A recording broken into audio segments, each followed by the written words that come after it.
Alors nous allons attaquer maintenant les bonnes questions qui font vendre. Nous voilà sur la certitude du besoin. Simplement cette fois, c'est comment le découvrir. Alors je vous pose la question, pourquoi et comment mettre au jour le besoin d'un interlocuteur?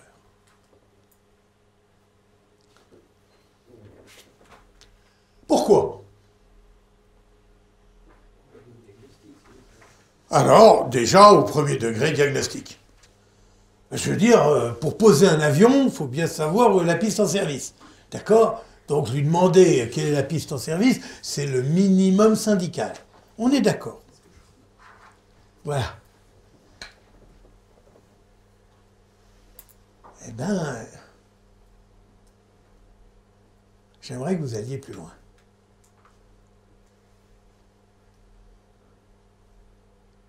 Les enfants le découvrent très tôt.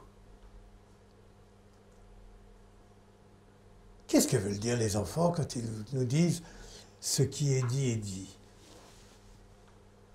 ou quand ils vous disent « c'est celui qui dit qui est ».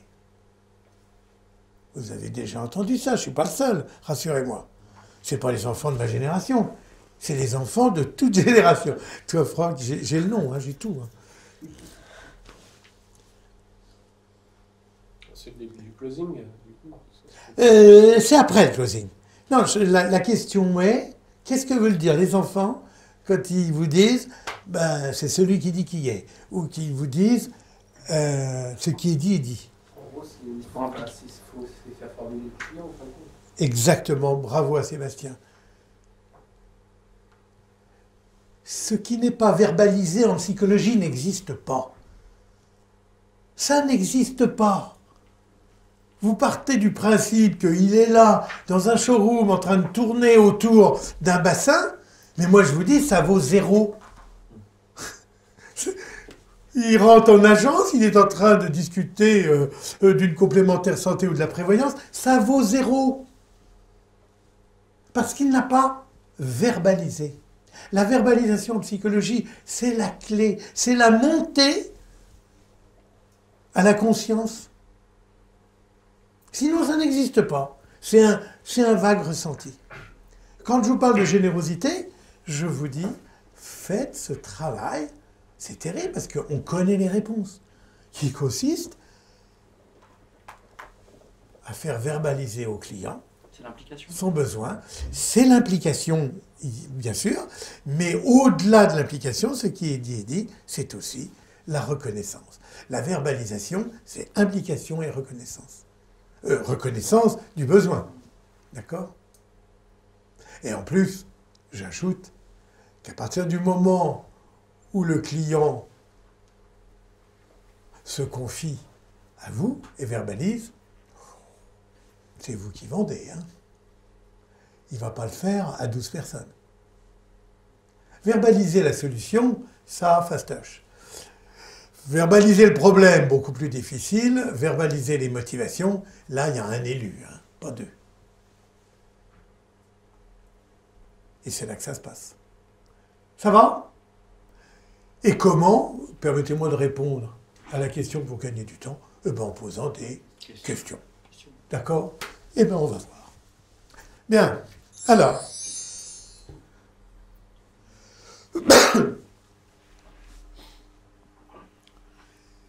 C'est le philosophe Alain qui disait ça. Comment faire si l'on vise à changer l'opinion de quelqu'un? Le mieux est de commencer par son opinion à lui. Et surtout pas par la nôtre. Bien. Les bonnes et les moins bonnes questions. Sont inefficaces et totalement contre-productives les questions qui portent sur vos buts à vous.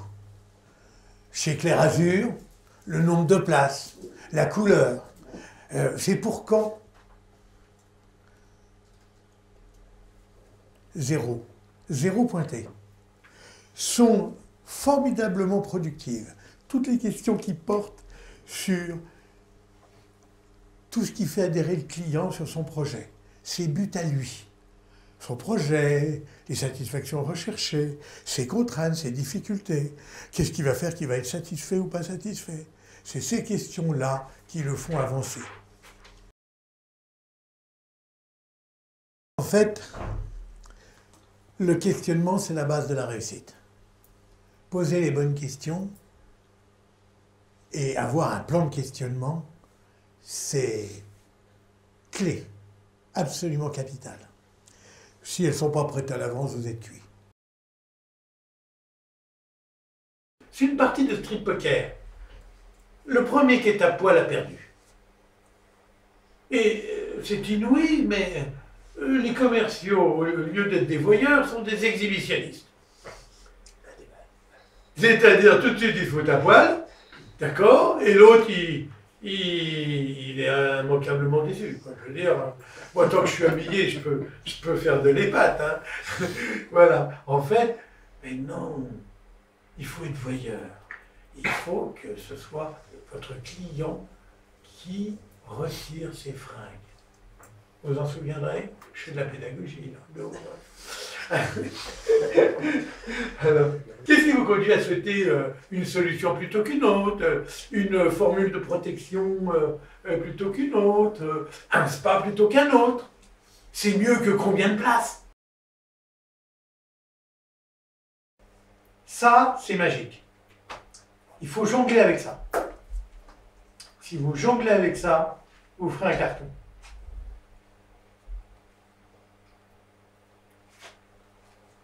Voilà, les questions génériques. Vous allez pouvoir les griffonner. Voilà. D'abord, sur les rêves et les mobiles. Parlez-moi un peu de votre projet. Qu'en attendez-vous? Qu'en espérez-vous? Alors, ce sont des questions génériques, hein, qui s'appliquent à peu près partout. La première question à poser, dans la plupart des cas ici, c'est ça. Parlez-moi de votre projet. Vous ne pouvez pas perdre la partie au départ en demandant au client quel est son projet par rapport au spa. Il est mal. Non, rien, j'ai pas de projet, j'ai juste voir. Ben, je vous laisse regarder. Ou vous voulez dire que vous êtes arrivé comme ça, coup de bol, pour moi c'était des spas, et ça aurait été une boulangerie, c'était pareil, c'est ça que vous me dites? Ah, faut les bouger, les mecs.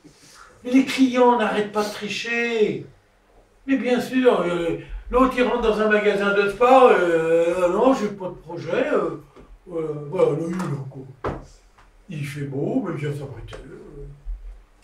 C'est qu'il y a quelque chose. Et il ne veut pas le dire. Peut-être Fontaine-N'Golo. Peut-être. Ça fait longtemps que vous nourrissez ce projet.